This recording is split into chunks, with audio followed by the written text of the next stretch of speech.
On June 4th, a Friday, so just before a weekend where the market had time to compose itself, it was announced that Bob Iger sold nearly 100 million worth of Disney shares, nearly half his holdings in the company, reportedly to diversify his holdings.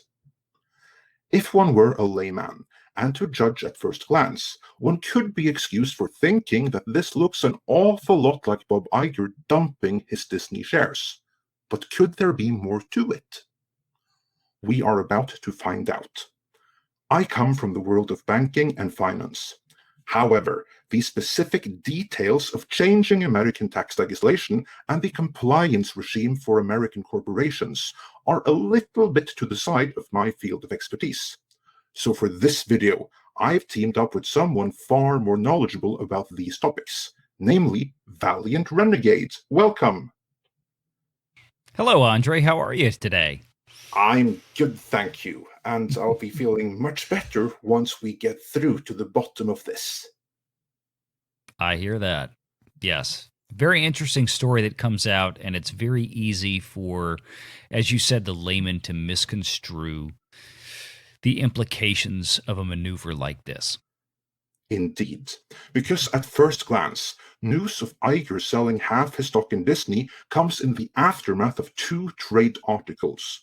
One that described how Iger might not agree with JPEG's plans for Disney, and one which reminded everyone that the CCP can seize Disney's Shanghai and Hong Kong resorts at their own discretion, without Disney having any possibilities of appeal. We actually went through both of these articles with Kamran Pasha, so check that out if you haven't. But against that backdrop, him doing this is not a great look, although he could certainly be excused for wanting to diversify his portfolio. But in matters like these, there is often more to it than meets the eyes. So, Valliant, what do you make of this? Well, I think, and I did watch your video this morning with Cameron, and I think what you and he discussed was on point. I think there is some concerns about the CCP.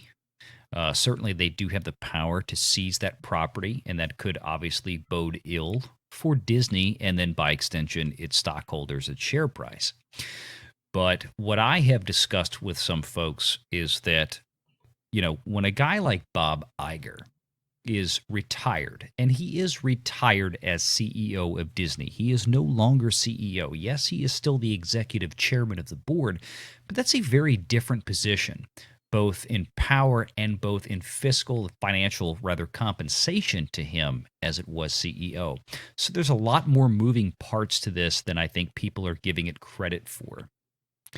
So it's very easy to say that a maneuver that Bob Iger just performed in selling half of his position that he personally held in Disney stock as being a watershed moment of, oh dear Lord, something's bad with Disney, blah, blah, blah, we all have to bail out, versus looking at it from an individual, personal, financial, and tax perspective that I think Bob Iger is now in. I think this transitionary phase that Iger is in, moving from being as it was reported in 2019, that Iger's total compensation package was somewhere around $45 million from Disney in that year. About half of that was in Disney stock and stock options, the rest in cash and other compensation. Of course, taxation plays a part into that, versus now he is just solely executive chairman of the board, making far less money. That comes into play. And there's a lot of taxes and tax law changes that are being proposed in the United States currently that could easily be looked at as having a major impact on this financial decision for Iger to do this now. So, for example, when you have executive compensation of a publicly traded company, as many of them do, which involves company stock, there comes with that a series of restrictions for these executives that they, while they receive that stock in a given year as part of their compensation, they can't turn around and immediately sell it. There's often a vesting schedule. There's often restrictions in terms of how and when they can liquidate that stock to actually turn it into I guess, again, for layman's terms, spendable cash. As they receive that stock also in any given year, even though they can't sell it and turn it into cash, it's still considered income to them by the Internal Revenue Service. They have to pay taxes on it. And now that Iger has, his time has come due, there's a lot of taxes that are probably coming due on all of that Disney stock that he has gradually over the years accumulated through his service as various executive levels and most recently as CEO for the last decade or so. And that's probably, playing into a lot of factors that is contributing to this decision to sell this stock. Yeah, so it simply might be more expensive for him if he were to wait after this legislation that is in the planning stages right now than if he were to do it right now. So it could simply be a matter of he's going to save millions on doing this now, as opposed to if he does it in 1 year from now.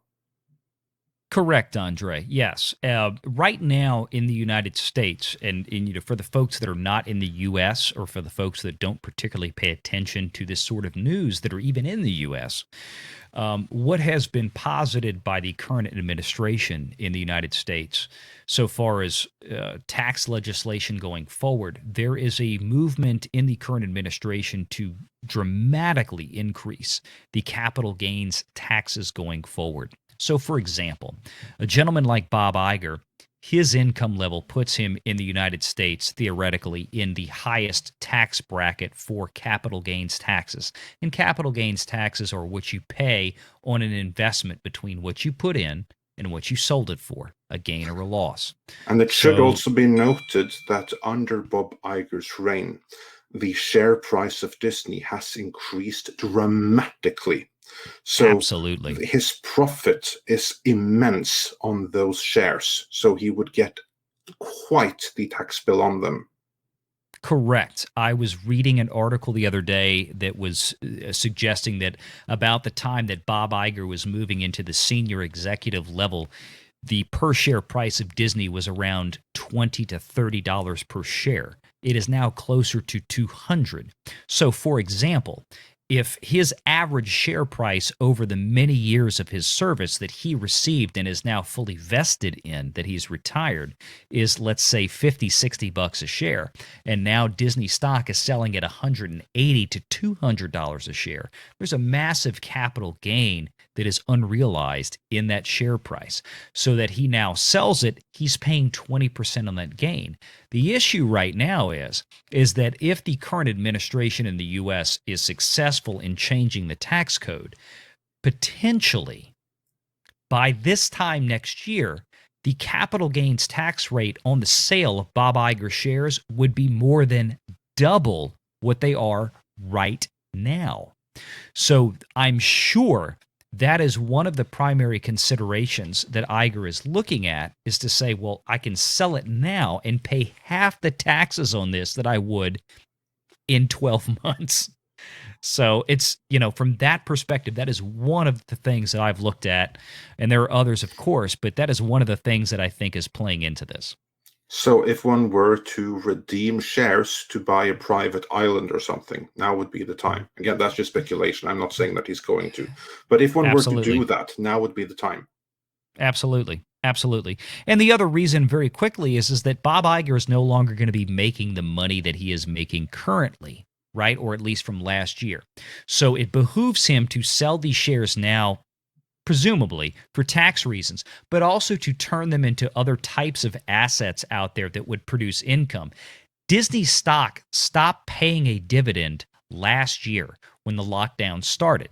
So Disney stock that he's sitting on is not paying him any income anymore. It used to be. A year ago it did. Now it is not any longer.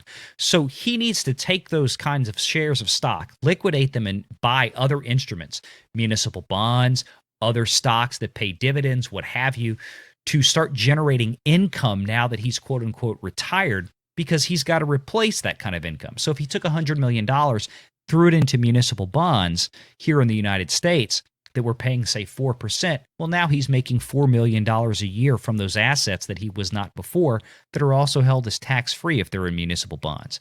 So it's a good financial move for Iger. So there's lots of reasons to look at this kind of action other than a dire, Disney is going to fall apart tomorrow. There's that could be the case. I'm not saying it's not. I'm not saying it is. I don't know. But there's plenty of good other financial reasons that Iger is making this move. One final question. He retains 51% of his Disney shareholdings, which is something that I think many people miss. It's easy to look at the amount of $100 million, but he actually had value of around 200. He only redeemed 49% of his total share value, and he retains the remaining 51. Why that split? What's the reason why he would take out 49? And not 60 or 30? Why 49? Slightly less than half. Not knowing the specifics of Bob Iger's finances, obviously, not having any inside baseball information, I couldn't answer why specifically he chose that amount. He may decide later in the year to sell an additional number of shares. And when guys like Bob Iger do this, and again, as long as he is still executive chairman of the board, there's special SEC forms, and this is why the news came out. He actually sold these on June 1st. We were alerted to this on June 3rd once the filing with the SEC, the Securities and Exchange Commission, the Form 4 that anybody in his position has to file when they sell their own shares of stock in the company that they are an executive of, became public. So this may happen again between now and the end of the year. We don't know.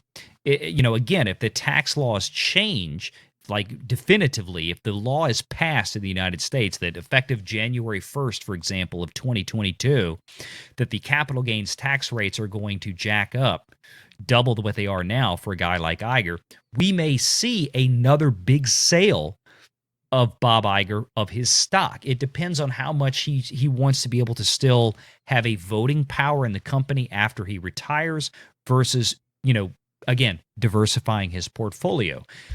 It's kind of too early to tell, but there's a lot of moving parts to this. And again, it's going to be fluid as the year goes on. So we'll just have to wait and see. Well, in the meantime, thank you for giving that breakdown. So there's no immediate cause for panic if you are a Disney shareholder, but we will, of course, keep everyone up to speed on the situation. Till then, thank you so much for sharing your insights. Valliant Renegade, where can people find you? Well, Andre, thank you guys for having me here. Love you guys at Midnight Edge. I've been a big fan, and you can find me at Valliant Renegade on YouTube, as well as Valliant Renegade, drop the E, on Twitter. That's the two places I'm usually frequenting. And great to see everybody, and hope to see you guys soon again.